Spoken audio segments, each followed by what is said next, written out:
Estou na religião desde criança, desde os 7 anos, né? A minha avó, ela já praticava, a religião, minha avó era guarani, ela já praticava alguma coisa muito próximo da Umbanda. E eu sempre tive envolvido.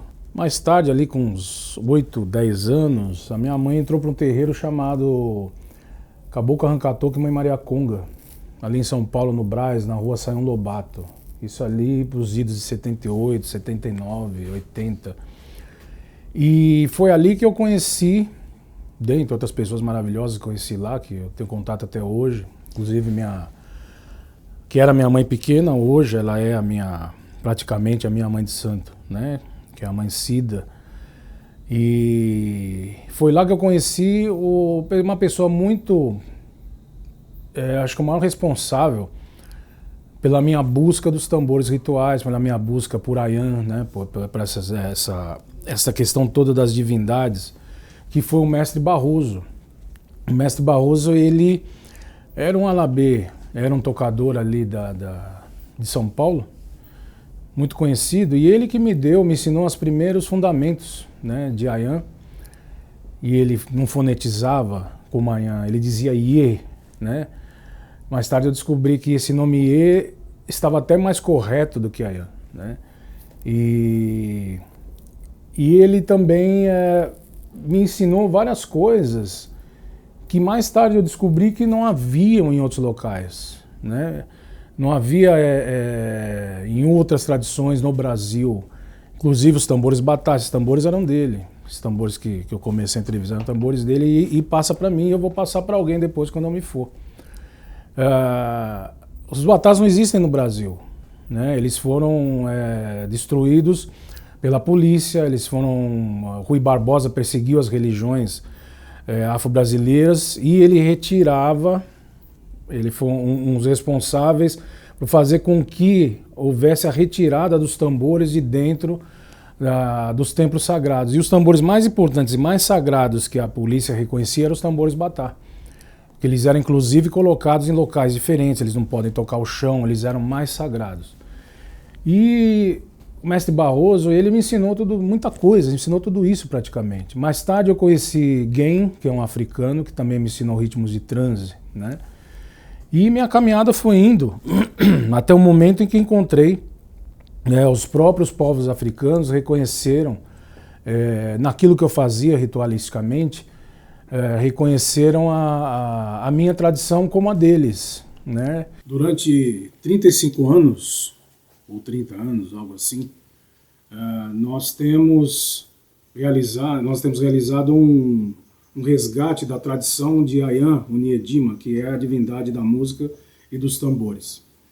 Durante muito tempo nós não sabíamos que havia essa conexão diretamente com a África e com o Egito. Até o momento em que nós conhecemos a Yegba Abdullahi, que é um dos maiores e mais influentes figuras do reino Igala da África. E eles nos deram esse certificado, nos reconectando com a nossa tradição ancestral, com os Igala e com o Egito também, né, via tradição ancestral. Então a nossa tradição aqui no Brasil, ela possui uma ascendência e nós aqui representamos a nação Igala no Brasil, que é a nação que faz o culto, não só aos orixás, né, como nós conhecemos aqui no Brasil, mas também o culto a Ayan Oniedima, que é a divindade da música, das artes, dos tambores, da dança e etc. Ayan é a divindade da música, das artes, divindade da dança, divindade da poesia, né? Tudo aquilo que se relaciona às artes está relacionado a Ayan. Ayan é conhecida em Cuba como Anhá, e é conhecida na África por vários outros nomes, Ayan Toqué, Ayan Poolo, Ayan Agalu, e entre os Igala é conhecida como Ayan Oniedima, que é a protetora maior desse povo. O sincretismo, né, a relação de Ayan com o santo católico é a Santa Cecília, que é a padroeira dos músicos. Santa Cecília que acoberta os músicos, os artistas em geral. O povo Igala, ele é o povo originário da Nigéria. Ele é o povo que chegou lá primeiro. Depois vieram outros povos, inclusive aqueles que são chamados de Omol-Dudua, que mais tarde foram tidos como se fossem os iorubanos. Porque os iorubás não existem antes do século XVIII ou XIX. Né? A ideia do povo iorubá foi uma ideia dos ingleses para impor a hegemonia aos povos que haviam na Nigéria. Os Igala, eles são um povo originário, estão ali desde muito tempo e esse tempo remonta ao tempo dos faraós, porque os Igala descendem dos egípcios. Então o rito que nós fazemos, a nossa tradição da nossa casa, pode-se dizer que nós somos de tradição Igala, mas somos de tradição egípcia também, né?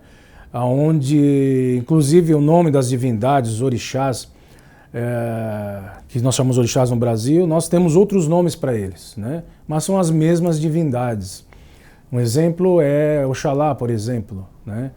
A divindade Oxalá nós chamamos de Oxirá, né? Isso na língua Igala, e que na língua egípcia conhecido como Osíris.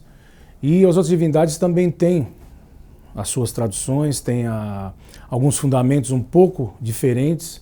Inclusive os tambores que nós tocamos, né, muitas pessoas acham que nós somos do candomblé. Não somos do candomblé, nós somos da tradição Igala. Na tradição Igala você toca um tambor com 2 varetas, outro tambor do meio com as mãos e o tambor grande, o tambor mais grave, com 1 vareta e 1 mão. Então essas diferenças sutis mostram também uma ancestralidade, porque existe o porquê de nós fazermos isso. Mas todas as tradições brasileiras elas são dignas de respeito, são dignas de serem estudadas cada vez mais, e nenhuma das tradições brasileiras pode se perder, das tradições afro-brasileiras podem se perder. De alguma forma, a tradição Igala ela é muito antiga e talvez ela seja que esteja mais esquecida, né, nas Américas. Mas é função da nossa casa resgatar essa tradição e trazer de volta, né, esses fundamentos antigos dos Igala e dos egípcios até a nossa terra. Os músicos rituais eles podem ser chamados de alabês, podem ser chamados de chicarangomas, podem ser chamados de runtós, aqui no Brasil, atabaqueiros, né, batuqueiros, né, isso depende da região do Brasil. Os músicos rituais eles são os devotos, ainda que muitos não conheçam, eles são aqueles devotos da deusa da música, Ayan. Eles são aqueles que são sacerdotes, mas esse sacerdote se perdeu na noite dos tempos até os dias de hoje. Na antiguidade haviam 5 classes sacerdotais naquela região da Nigéria. Eram os babalaôs, que cuidavam do destino, os babalorixás, que cuidavam da natureza, dos deuses relacionados à natureza, os babaloçães, que cuidavam de tudo que era relacionado às ervas, os babaodiês, que cuidavam dos ancestrais, daqueles espíritos humanos que desencarnavam, se tornavam ancestrais ilustres e eram cultuados. A quinta iniciação era dos músicos, e eram os alaiãs que tinham esse nome. Só que, em algum momento, os alaiãs eles foram retirados, né, os alabês, né? Alabê é uma palavra que significava, vem de alagba, que significa aquele de grande honra. Quando os alabês, os alaiãs, eles foram retirados da caste sacerdotal e foram, na verdade, perseguidos, e muitos deles foram mortos, inclusive. E o motivo é qual? É porque, naquela época, a música é que aferia e fazia as leis dentro das tradições antigas. Isso pode ser encontrado, inclusive, em registros na própria tradição egípcia. Era a música que fazia as leis de um povo.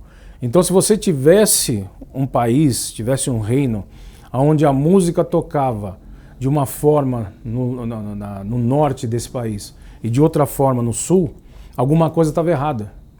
Principalmente a música ritualística. Era preciso que todo o reino tivesse um equilíbrio dentro da música para que não houvesse a derrocada daquele império, daquele reino, para que a educação se mantivesse, para que a estrutura psicológica das pessoas fosse uma só. Acontece que havia alguns reis de clãs que não gostaram, né, dos alaiãs vistoriassem o que eles faziam. E aí começaram a perseguir. E foi nesse momento em que os alabês, os alaiãs, eles perderam a soberania deles sacerdotal e eles foram chamados de alagbes, né? Existe uma cuia, né, que é a chamada AB, que é a cabaça, né? Que, inclusive nós usamos o chequerê, que ele também é chamado de AB, por causa da cabaça. A cabaça é quando ela é utilizada pelos mendicantes, ela é utilizada pelos mendigos, ela é utilizada pelas pessoas pobres para pedir esmolas. Então a palavra alagba, que era uma palavra que significava alguém de grande honra, se tornou uma palavra chamada alagbe, que é o mendigo. E é por isso que hoje, no Brasil mesmo, os rituais de consagração dos tocadores, sempre você precisa botar dinheiro aos pés do tambor, para lembrar esse momento difícil em que todos os alabês foram retirados de sua casta sacerdotal. E um outro fator importante que existe no Brasil é que um músico ritual ele não aprende com o sacerdote da casa. É muito difícil isso acontecer. Ele sempre aprende com outro músico. Isso é a lembrança de uma iniciação paralela que já existia na própria África e ela foi perdida.